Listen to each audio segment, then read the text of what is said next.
Aking anak, bago ka tuluyang mag-scroll palayo, pakinggan mo muna ako sandali. Alam ko kung gaano kaingay ang mundo ngayon. Tila lahat ay may sinasabi kung sino ka dapat, ano ang dapat mong habulin, at kung ano raw ang tunay na mahalaga.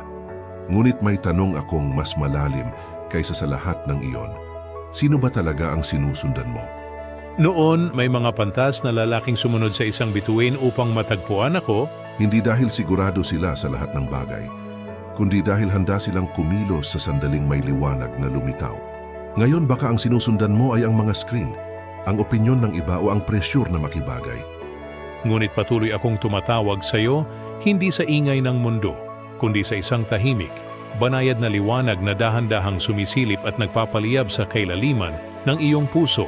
Nang matagpuan ako ng mga pantas, inialay nila ang kanilang pinakamainam.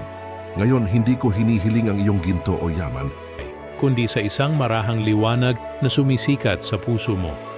Ang tanging hiling ko ay ang iyong oras, tiwala at buong puso. Sundan mo ako. Ibahagi mo ang liwanag na ito sa iba.